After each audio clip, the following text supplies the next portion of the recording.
guys, and welcome back to the podcast. So, a question came up on a recent video I was watching on another channel called Randos United, which I'll probably link down below. And I don't know if the person making the comment was making a flippant, offhanded comment / question, or whether he was being serious. But the question was, did Jordan Peterson succeed? And I felt like I should kind of say something about that. Number one, I would say, if you're only going to measure success by how much money he made from his project, then yeah, of course. But I don't think that's what the original commenter was asking. I think it was a deeper question of, did he really succeed in his goal? And I would say we need to first ask, what would his goal been, and then kind of expand out from there. So every time I heard Jordan Peterson ask the question about, like, what are you doing, what's your goal, how can people help, he would always say the same thing: realize what your position in the world is and sort yourself out to the point that you can help create a better space for you and your family and your community. And I always found that the most humbling thing that he could ask for. So let's look at, if that's his stated goal, did he succeed? Well, he wrote 12 Rules for Life. And I know that took him a long time. Maybe not as long as Maps of Meaning did, but it took him a long time to write that book. And it sold hundreds of thousands of copies worldwide. He goes on his book tour lecturing about this book, or he would say giving a talk. It's not a lecture. A lecture is what you do at university, which was one of his other jobs. But he would just go around talking to people about the things in that book that were important to him. And he would pack the places out. Hundreds of thousands of people worldwide have heard Jordan Peterson talk about that book and about many other things. Would say all the hit pieces that were written about him, how much people despised him for things that he would say. That's another clue of, was he succeeding? Was he getting under the skin of the uppity people that didn't want to hear what he had to say? Of course he was. What would be another marker of success for him? How about the fact that he gave a 13-part biblical lecture series on Genesis, and hundreds upon hundreds of people packed in to this space to listen to him, a psychologist nonetheless, talk about the Bible, Genesis in particular. And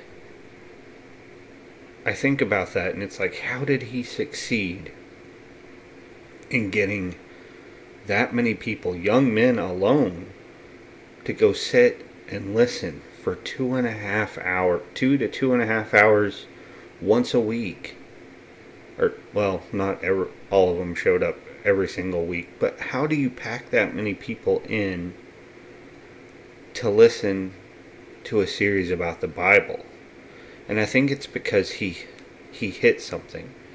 He found a way to make all that was metaphysical and abstract and seemingly intangible, and he made it concrete and real to people. And he said, here's something you can do about that. And these people were searching so much for meaning, but part of meaning is, what do I do about it? And it's like, he gave people steps that they could take to do something about it. And that meant a lot to people. more than I'm guessing more than he ever expected. And it's like, then his whole central message was, you've got a role and a position in this world to fulfill, and you are the person to do it. You. Not anyone else. You. And then he gave you steps of how you could help put your life back together in order to be that person in your family, in your community, and then further out from that, if you could venture that far out. He said, here's the steps to take, or here's some things that I've seen other people do that have worked. And people just grasped onto that because they were looking for anything at all to help them make sense of things. And it's like, they couldn't find it anywhere else. And yet this mild-mannered, well-spoken Canadian professor and psychiatrist is just,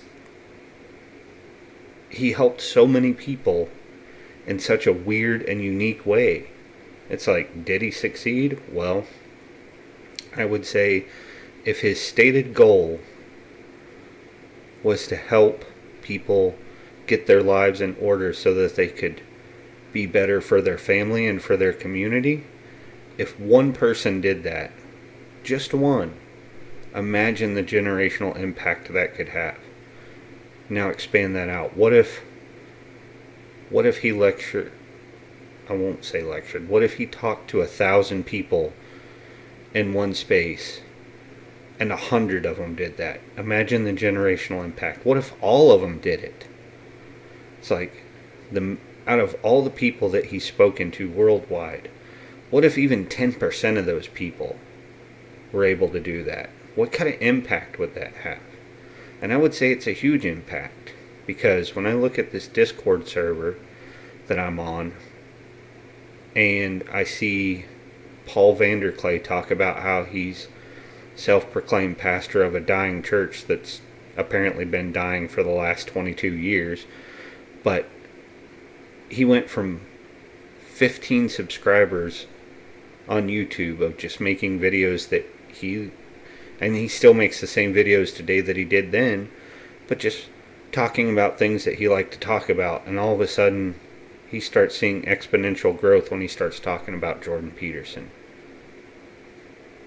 And out of that is born later on this Discord server with almost 900 members now, and the conversations that happen that are recorded and put on Randos United, and the ones that aren't recorded and never make it to YouTube.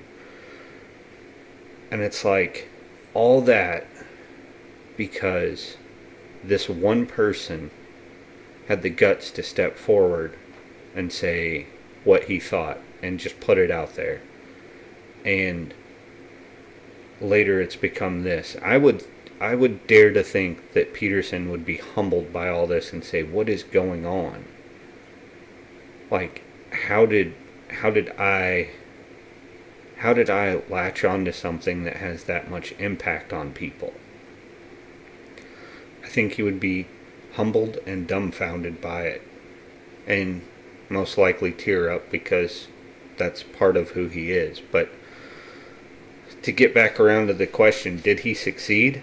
I would say, if that's your measure of success, that would be my measure of success, then he absolutely did.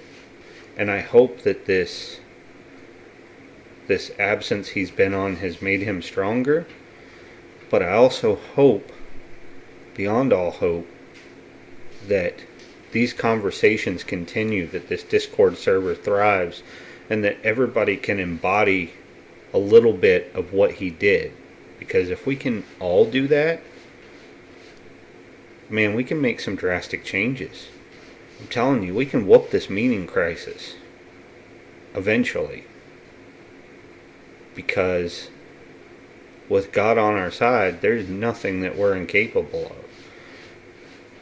That's all I have for this episode. Thanks, guys.